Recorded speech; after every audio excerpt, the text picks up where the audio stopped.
আমার কাছে মনে হয় পৃথিবীতে সবচাইতে বড় যোদ্ধা হচ্ছে নারীরা।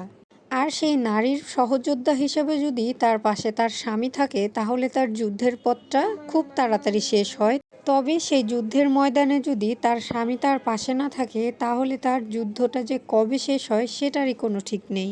আসসালামু আলাইকুম ভিউয়ার্স, ওয়েলকাম জানাচ্ছি আমার নতুন আরও একটি ভিডিওতে।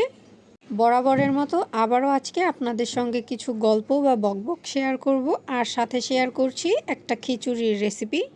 আশা করছি আপনাদের কাছে ভালো লাগবে রেসিপিটা। যেটা বলছিলাম, নারী একজন মা হয়ে যোদ্ধা, নারী একজন স্ত্রী হয়ে যোদ্ধা, এক একজনের জার্নিটা কিন্তু এক এক রকমের। তবে কষ্ট বা যুদ্ধের যে পর্যায়টা সেটা কিন্তু সবারই একরকম। আমি সবাইকে বলছি না, তবে আমার দেখা যত মহিলা বা নারীদেরকে বলবো না কেন, তার বেশিরভাগ নারীর মাঝেই লুকিয়ে আছে অনেক কষ্ট, অনেক শক্তিশালী একটা মনোবল, যেটা সহ্য করে নেয় অনেক কষ্ট, সহ্য করে নেয় অনেক কথা। নারীটা তার শ্বশুর বাড়িতে বা যে কারো কাছে যে কষ্টটা সহ্য করে নেয় বা যে কথাটা শুনে সে চুপ করে থাকে, সেই একই কথা যদি সে তার বাবার বাড়িতে শুনতো অবশ্যই কিন্তু সে চুপ করে থাকতো না। তবে সেই একই কথা বা কষ্ট সে সহ্য করে চুপ করে থাকে এই কারণে যেন তার জন্য তার আশেপাশের কোনো মানুষের কোনো কষ্ট না হয়।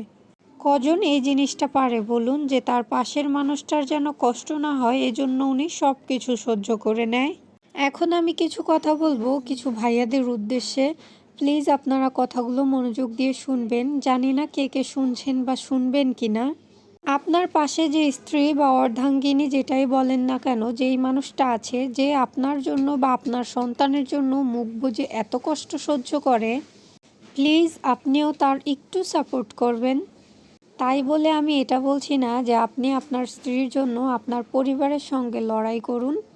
শুধুমাত্র আপনি তাকে ভালোবাসলে, শুধুমাত্র আপনি তাকে একটু যত্ন, একটু খেয়াল রাখলেই কিন্তু সে অন্য কারো কোনো কথায় কষ্ট পায় না। আপনি যদি তার পাশে বসে তার হাতটা একটু ধরে বলেন যে কোনো দিকে তাকিও না, আমি তোমার সঙ্গে আছি, দেখবেন সেই মানুষটা আপনার জন্য শত বাধা, শত কষ্ট সহ্য করেও হাসি মুখে থাকবে সব সময়। আপনি যদি তার কষ্টের সময় তার পাশেই না থাকতে পারেন, আমি অন্তত মনে করব না আপনি একজন পুরুষ মানুষ হিসেবে নিজের দিকে তাকিয়েও দেখতে পারবেন। কারণ আয়নায় যখন আপনি আপনার নিজের মুখটা দেখবেন, এই অপরাধী মুখটা নিয়ে কিভাবে দাঁড়াবেন আপনি? তাই সর্বশেষে সব ভাইয়াদের কাছে রিকোয়েস্ট, অবশ্যই আপনি আপনার সহধর্মিণীর পাশে থাকুন, তার কষ্টটা একটু হলেও বোঝার চেষ্টা করুন। তাহলেই আপনার কাছে মনে হবে দুনিয়ার সর্বসুখের মালিক আপনি। আর এই যোদ্ধাটার পাশে থেকে সহযোদ্ধা হয়ে এটাও বুঝতে পারবেন যে সে কতটা পরিশ্রমী একজন মানুষ। আর এভাবেই কিন্তু যুদ্ধের সমাপ্তিটা ঘটবে খুবই সুন্দরভাবে।